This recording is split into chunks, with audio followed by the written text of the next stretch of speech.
Hello there, and welcome. I am the Ashen Storyteller, and today we will be beginning our journey to Treasure Island. So sit back, relax, and enjoy the ride.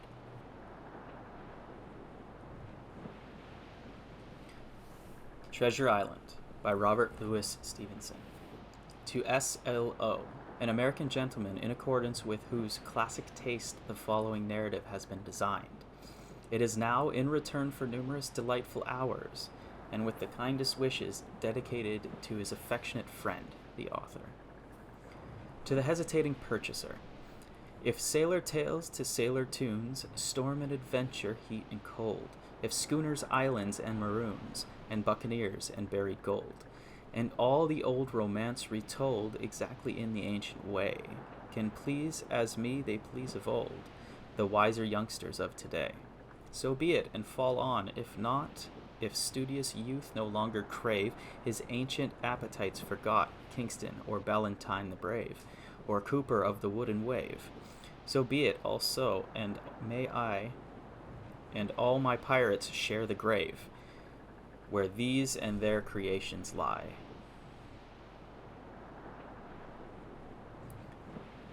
Part 1. The Old Buccaneer. The Old Sea Dog at the Admiral Benbow. Squire Trelawney, Dr. Livesey, and the rest of these gentlemen having asked me to write down the whole particulars about Treasure Island, from the beginning to the end, keeping nothing back but the bearings of the island, and that only because there is still treasure not yet lifted, I take up my pen in the year of grace 17, and go back to the time when my father kept the Admiral Benbow Inn, and the brown old seaman with the saber cut first took up lodging under our roof. I remember him as if it was yesterday, and he came plodding to the inn door, his sea chest following behind him in a hand barrow. A tall, strong, heavy, nut-brown man with tarry pigtail falling over the shoulder of his soiled blue coat, his hands ragged and scarred with black, broken nails, and a saber cut across one cheek, a dirty, livid white. I remember him looking round the cove and whistling to himself as he did so, and breaking out in that old sea song that he sang so often afterwards. 15 men on a dead man's chest, yo-ho-ho, and a bottle of rum. In the high old tottering voice that seemed to have been tuned and broken at the capstan bars. Then he rapped on the door with a bit of stick like a handspike that he carried, and when my father appeared, called roughly for a glass of rum. This, when it was brought to him, he drank slowly, like a connoisseur, lingering on the taste, and still looking about him at the cliffs and up at our signboard. "This is a handy cove," says he at length, "and a pleasant sitiated grog shop. Much company, mate?" My father told him no, very little company. The more was the pity. "Well then," says he, "this is the berth for me. Here you, matey," he cried to the man who trundled the barrow. "Bring up alongside and help up my chest. I'll stay here a bit," he continued. "I'm a plain man. Rum and bacon and eggs is what I want, and that head up there for to watch ships off. What you might call me captain. Oh, I see what you're at. There." And he threw down 3 or 4 gold pieces on the threshold. "You can tell me when I work through that," says he, looking as fierce as the commander. And indeed, bad as his clothes were and coarsely as he spoke, he had none of the appearance of a man who sailed before the mast, but seemed like a mate or skipper accustomed to being obeyed or to strike. The man who came with the barrow told us the mail had set him down the morning before at the Royal George, that he had inquired what inns were along the coast, and hearing ours well spoken of, I suppose, and described as lonely, had chosen it from the others for his place of residence. And that was all we could learn from our guest. He was a very silent man by custom. All day he hung around the cove or upon the cliffs with a brass telescope. All evening he sat in a corner of the parlor next to the fire and drank rum and water very strong. Mostly he would not speak when spoken to, only look up sudden and fierce and blow through his nose like a foghorn. and we and the people who came about our house soon learned to let him be. Every day when he came back from his stroll, he would ask if any seafaring men had gone by along the road. At first we thought it was the want of company of his own kind that made him ask this question, but at last we began to see that he was desirous to avoid them. When a seaman did put up at the Admiral Benbow, as now and then some did, making by the coast road for Bristol, he would look in at him through the curtained door before he entered the parlor, and he was always sure to be silent as a mouse when any such was present. For me, at least, there was no secret about the matter, for I was, in a way, a sharer of his alarms.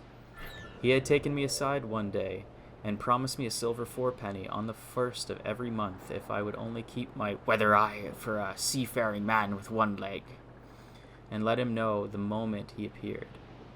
Often enough, when the first of the month came round and I applied him for my wage, he would only blow through his nose at me and stare me down, but before the week was out he was sure to think better of it, bring me my fourpenny piece, and repeat his orders to look out for the seafaring man with one leg. How the personage haunted my dreams, I scarcely tell you. On stormy nights, when the wind shook the four corners of the house and the surf roared along the cove and up the cliffs, I would see him in 1,000 forms, with 1,000 diabolical expressions. Now the leg would be cut off at the knee, now at the hip.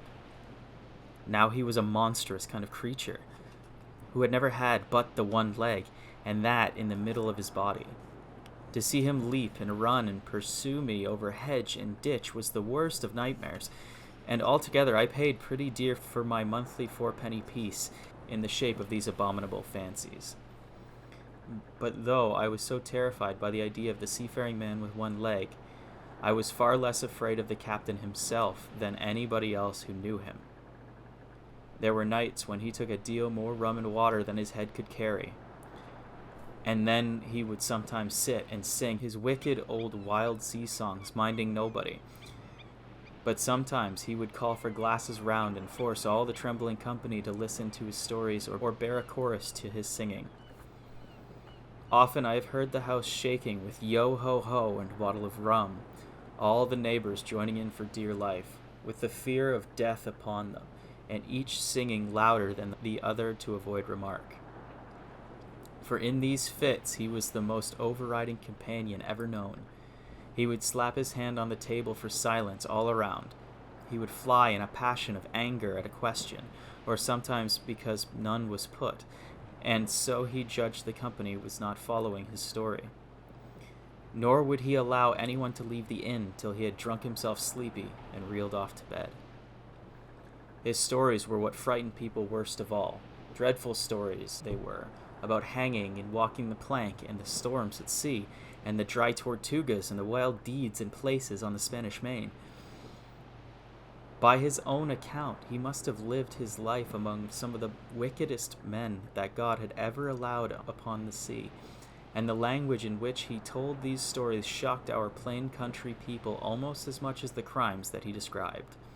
My father was always saying the inn would be ruined, for people would soon cease coming there to be tyrannized over and put down and sent shivering to their beds. But I really believe his presence did us good. People were frightened at the time, but on looking back, they rather liked it. It was a fine excitement in a quiet country life, and there was even a party of the youngest men who pretended to admire him, calling him a true sea dog and a real old salt, and such like names, and saying there was the sort of man that made England terrible at sea. In one way, indeed, he bade fair to ruin us, for he kept on staying week after week, and at last month after month, so that all the money had been long exhausted, and still my father never plucked up the heart to insist on having more. If ever he mentioned it, the captain blew through his nose so loudly that you might say he had roared, and stared my poor father out of the room. I have seen him wringing his hands after such a rebuff, and I am sure the annoyance and the terror he lived in must have greatly hastened his early and unhappy death. All the time he lived with us, the captain made no change whatsoever in his dress but to buy some stockings from a hawker. One of the cocks in his hat having fallen down, he let it hang from that day forth, although it was a great annoyance when it blew. I remember the appearance of his coat, which he patched himself upstairs in his room, and which, before the end, was nothing but patches. He never wrote or received a letter, and he never spoke with any but the neighbors, and with these, for the most part, only when drunk on rum. The great sea chest none of us had ever seen open. He was only once crossed, and that was towards the end, when my poor father had gone into a decline that took him off. Dr. Livesey came one afternoon to see the patient, took a bit of dinner from my mother, and went into the parlor to smoke a pipe until his horse should come down from the hamlet, for we had no stabling at the old Benbow. I followed him in, and I remember observing the contrast. The neat, bright doctor with his powder as white as snow, and his bright black eyes and pleasant manners, made with the coltish country folk, and above all with the filthy, heavy, bleared scarecrow of a pirate of ours, sitting, far gone in rum, with his arms on the table. Suddenly he, the captain that is, began to pipe up his eternal song. 15 men on the dead man's chest, yo ho ho, and a bottle of rum. Drink and the devil had done for the rest. Yo ho ho, and a bottle of rum. At first I had supposed the dead man's chest to be that identical big box of his upstairs in the front room, and the thought had been mingled in my nightmares with that of the one-legged seafaring man. But by this time we had all long ceased to pay any particular notice to the song. It was new that night to nobody but Dr. Livesey, and on him I observed it did not produce an agreeable effect, for he looked up for a moment quite angrily before he went on with his talk to old Taylor the gardener, on a new cure for the rheumatics. In the meantime, the captain gradually brightened up to his own music, and at last flapped his hand upon the table before him in a way we all knew to mean silence. The voices stopped at once, all but Dr. Livesey's. He went on as before, speaking clear and kind, and drawing briskly at his pipe between every word or two. The captain glared at him for a while, flapped his hand again, glared still harder, and at last broke out with a villainous low oath. "Silence there between decks!" "Were you addressing me, sir?" says the doctor. And when the ruffian had told him with another oath that this was so, "I have only one thing to say to you, sir," replies the doctor, "that if you keep on drinking rum, the world will soon be quit of a very dirty scoundrel." The old fellow's fury was awful. He sprang to his feet, drew and opened a sailor's clasp knife, and balancing it open on the palm of his hand, threatened to pin the doctor to the wall. The doctor never so much as moved. He spoke to him as before, over his shoulder, and in the same tone of voice, rather high so that all the room might hear, but perfectly calm and steady. "If you do not put that knife this instant in your pocket, I promise, upon my honor, you shall hang at the next assizes." Then followed a battle of looks between them, but the captain soon knuckled under, put up his weapon, and resumed his seat, grumbling like a beaten dog. "And now, sir," continued the doctor, "since I now know that there's such a fellow in my district, you may count I'll have an eye upon you day and night. I'm not a doctor only, I'm a magistrate, and if I catch a breath of complaint against you, if it's only for a piece of incivility, like tonight's, I'll take effectual means to have you hunted down and routed out of this. Let that suffice." Soon after, Dr. Livesey's horse came to the door and he rode away, but the captain held his peace that evening and for many evenings to come.